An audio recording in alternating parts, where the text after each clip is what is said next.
کامیار اب ایک ایسے موڑ پر پہنچ چکا تھا جہاں اس کے دل اور دماغ دونوں شدید الجھن میں تھے، اور وہ سوچ رہا تھا کہ ایرا کے ساتھ اس کی زندگی کا مستقبل کیسا ہوگا۔ اس کے دل کی دھڑکنیں اس کے اپنے فیصلوں کے وزن سے بھاری ہو گئی تھیں۔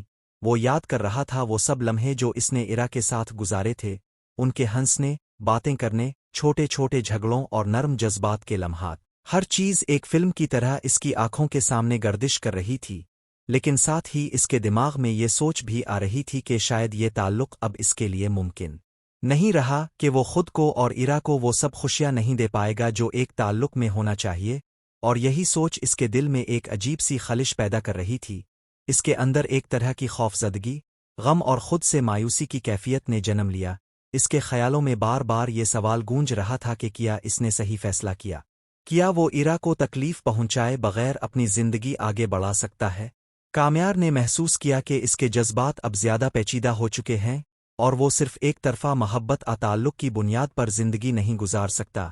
اس کے لیے ضروری تھا کہ وہ حقیقت کو قبول کرے اور ایرا کے ساتھ اپنے تعلق کو اس حد تک لے آئے جہاں نہ وہ خود اذیت میں ہو اور نہ ایرا۔ اس سوچ میں وہ کئی دن، کئی راتیں اور کئی لمحے سوچتا رہا۔ وہ اپنی کمزوریوں، اپنی خامیوں، اپنے خوفوں، اپنی ماضی کی غلطیوں کا جائزہ لیتا رہا۔ ہر لمحہ اس کے لیے ایک سبق بن گیا، ایک ایسا سبق جو اسے یہ سمجھا رہا تھا کہ زندگی میں بعض اوقات ہمیں اپنے دل کے جذبات سے زیادہ عقل اور حقیقت کو ترجیح دینی پڑتی ہے۔ اس نے ایرا کی خوشیوں کے بارے میں بھی سوچا۔ اس نے یہ محسوس کیا کہ اگر وہ ایرا کے ساتھ نہ رہے تو شاید ایرا اپنی زندگی میں زیادہ خوش ہو سکے، اور یہ خیال اس کے دل کو سکون دینے لگا۔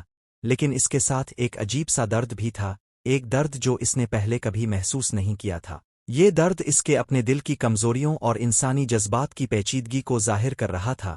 کامیار نے اپنے آپ سے وعدہ کیا کہ وہ اس فیصلہ کو عزت اور محبت کے ساتھ انجام دے گا، تاکہ نہ وہ ایرا کی عزت میں کمی کرے اور نہ خود کو مایوس کرے۔ اس نے سوچا کہ زندگی میں کچھ تعلقات صرف اس لیے ختم ہوتے ہیں تاکہ دونوں افراد اپنی زندگی میں آگے